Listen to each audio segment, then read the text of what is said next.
Happy Sunday to you all, everyone. Welcome back to our channel. We are here again with mind-blowing information, the exact full video of Bishop Kukah. Have you heard what he said? That Nigeria is in trouble. Everybody is afraid, but nobody knows what to do exactly. That's how the nation is right now. If you don't support Fulani, you'll be in trouble. If you support them, you'll be in trouble. You understand? If you say the truth, you'll be in trouble. Because it's just like a dark handover that is about to happen. To the extent that witches are talking. You don't understand what we are saying. So Bishop Kukah is actually telling us that there is problem, serious problem. And this is a full video of how he addressed Tinubu's forthcoming inauguration, what he thinks that Christians should do. Please, I want to link you to the video. I'll be right back. And they will say, here comes the troublemaker. But President Uhuru Kenyatta, I really want to thank you. I mean, your most eloquent speech struck a chord. And had I received a copy of your speech earlier, I think that even that alone should have broadened the scope of our conversation. As you can see, the Sultan and I are different. He's taller than me. He has a much more regal appearance. And he's spoken to you about the caliphate and its wonderful values. I'm a citizen of Nigeria living in Sokoto, but I'll come from a slightly different perspective, from the point of view of constitutionalism and constitutional governance and how all this fit into religion. Because I think the temptation for many of us is to assume that somehow religion is a problem. And I think the former president's speech made the point very clear that religion, just like any other form of identity, whether it's ethnicity, religion, gender, the real problem is when these categories are left unattended to. It is then that they provoke problems. So I really think that we must appreciate the fact that all the values and the temptations, the trials that the people of Kenya have gone through.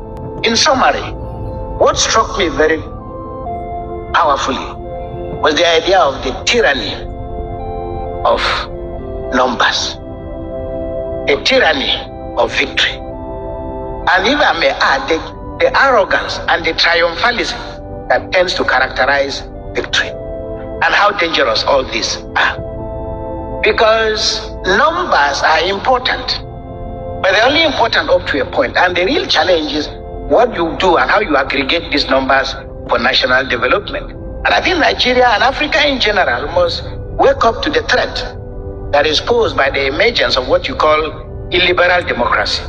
20 years ago, this word was not talked about, but now it is in the vocabulary of political science. That there is a resurgence of democracies that look like democracies but don't work like democracies. They conduct elections, they have judiciaries, they have political parties, but in the final analysis, they are a halfway house between the values of democracy and dictatorship and tyranny. And I think that the guest speaker has given us all the ingredients we require to be able to walk through the challenges. And I saw the vice president-elect smiling. He's somebody I already know, and I appreciate the depth of his intellect and his capacity to process a lot of the issues that are on the table. There are many people, including Christians, who will be disappointed that Bishop Kukah is standing here, because a lot has been made out of the fact that we are dealing with a Muslim set of people who have won the elections. What are the implications of this for Nigeria? And of course, with one side of our mouth, we also say as Nigerians that we want people to be able to govern us, who love us, who cherish us, and who understand the principles of the management of diversity. Now, we will not be nervous, and we really should not be nervous about the future. Not only because it is in the hands of God, but I think that the greatest value, and I hope that this lecture that has been delivered by Uhuru Kenyatta, although unfortunately, sir, you've been in Nigeria twice, but we're not yet Uhuru. We are aspiring. We're not yet Uhuru yet. But I hope that it provides the incoming government with the texture, the material that it requires. Because how to build a good society is not a complicated thing.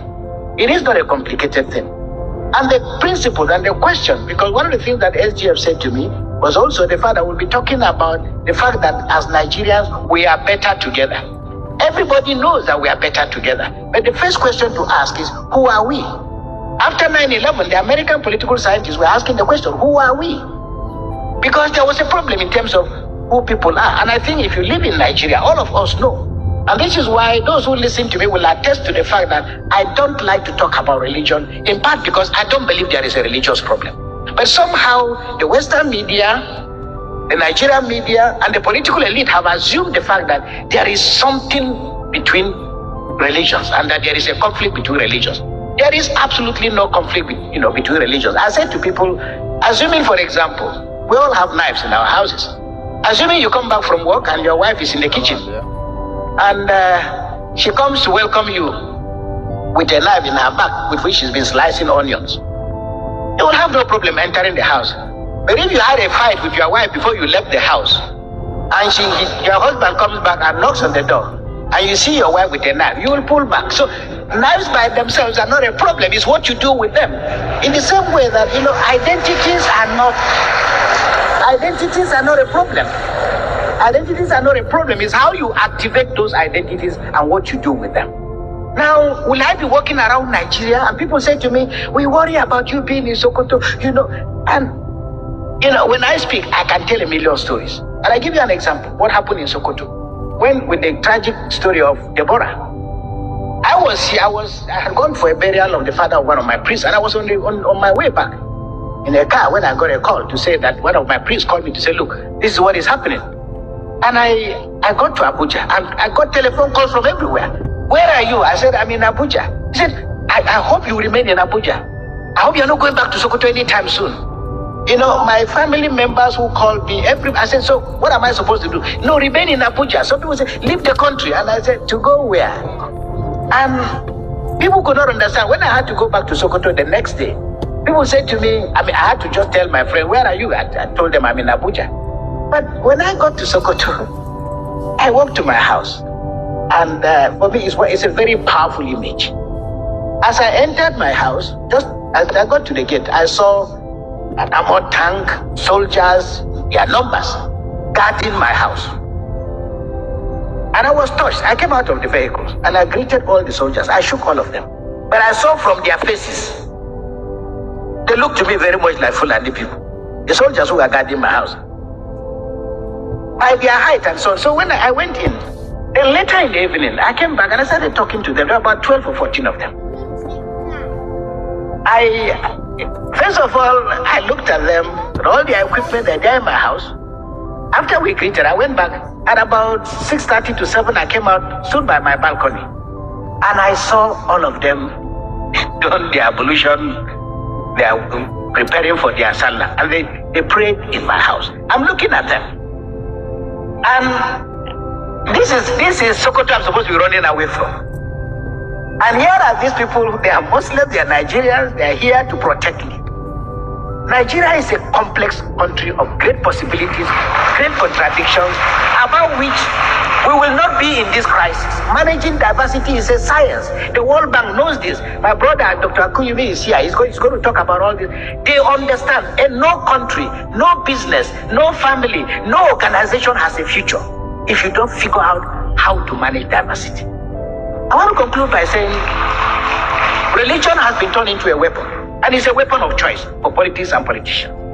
The danger, the challenge for us as religious leaders, because the Conservative Party in England, because the British government was a theocratic state, so to say, and the Conservative Party was literally part of the Anglican Church. And the joke used to be that the Anglican Church is the Conservative Party at prayer. The danger with being captured by politicians is that religious leaders, and I tell people, when people talk about Asiwaju Bola Tinubu, Atiku, Peter Obi, and all of these people, I work with the vice president-elect. I served for 6 years or so in Atiku's university. Peter Obi is my very close friend of very many years. And I'm a Nigerian, and I can work with anybody. And we must get to that point in which we have enough trust in ourselves. So religion in Nigeria, the section 10 of the Constitution talks about the fact that the state should not adopt religion as a state religion. But we know that the reality is completely different. So the challenge for us going forward is to address the issue. What is the meeting point between religion and politics? as Christians and as Muslims, we must understand we are first of all citizens of the Federal Republic of Nigeria who just happen to be Christians or Muslims, who could be anything else. And our inability to appreciate those differences also is directly related to the way the political class has continued to treat us. Let me put it that way.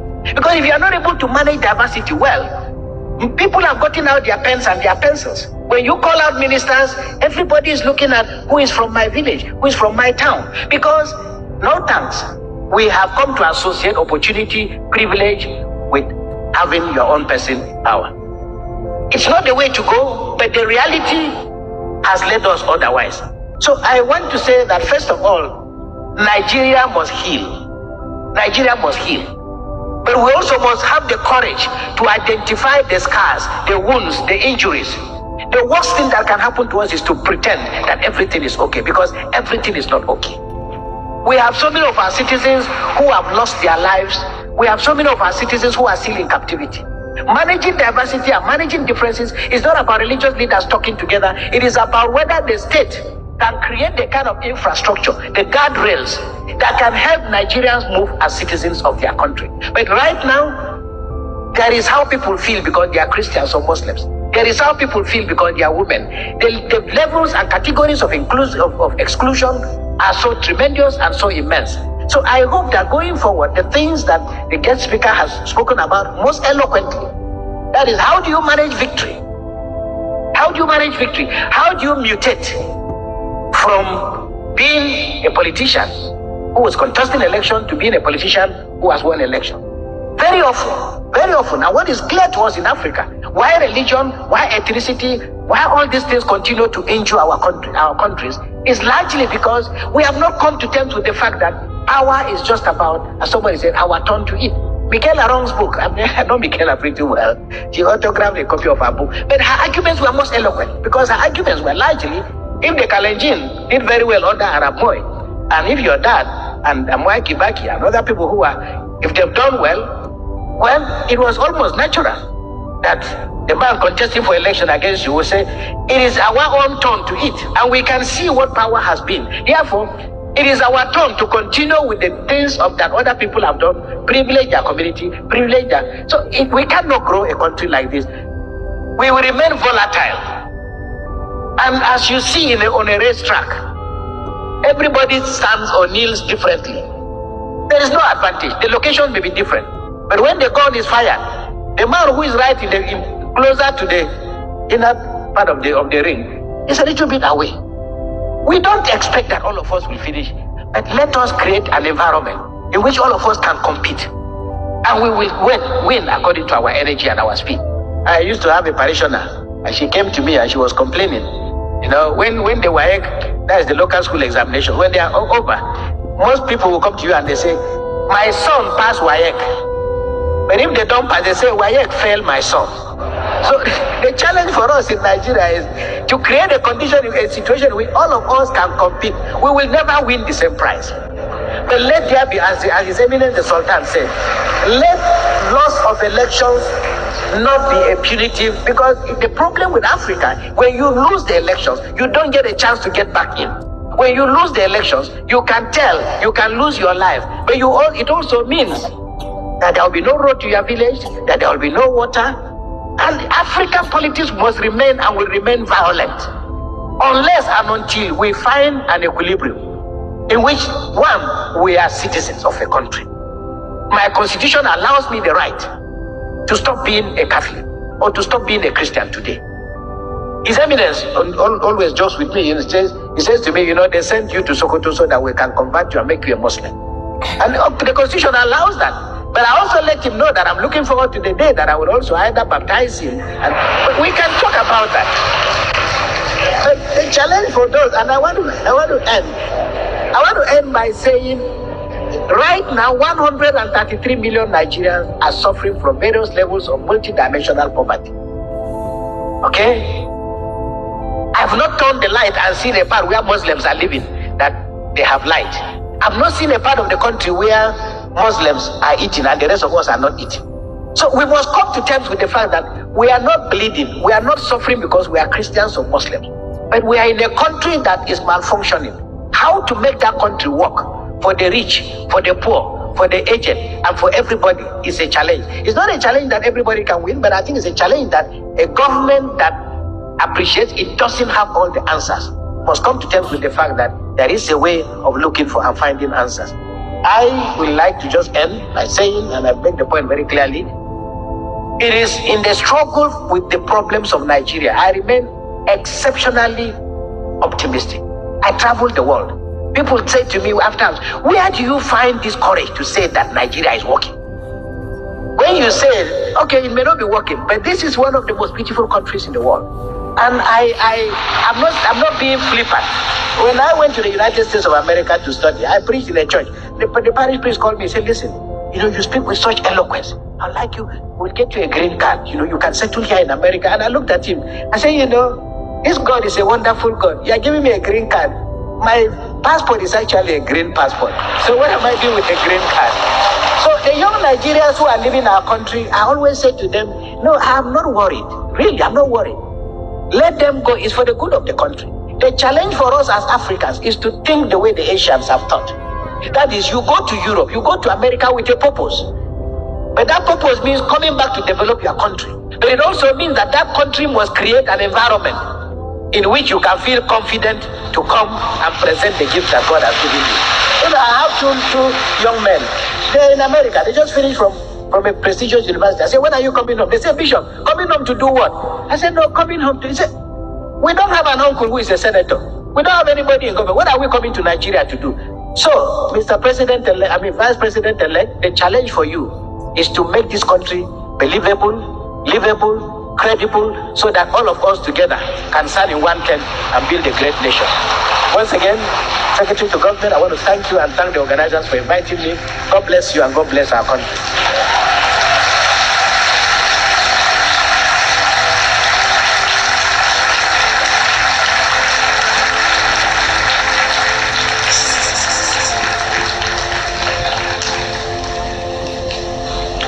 Dr. Matthew Hassan Kukah, Bishop of the Catholic Diocese of Sokoto, on religious tolerance and inclusiveness. Your Excellencies, distinguished ladies and gentlemen,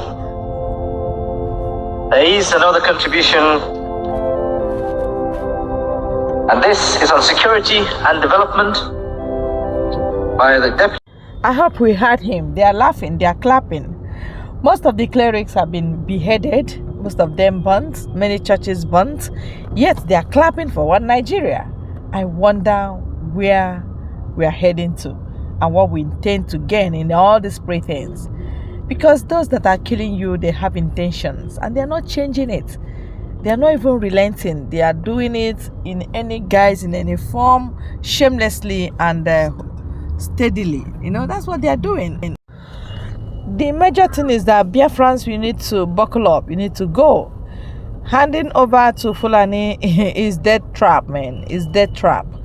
Nobody may escape it. But if we intend to be on our own, it will be more reasonable for us to be on our own. Seriously, that's just my own advice and my own take in this whole thing. God bless you, my people. Stay glued.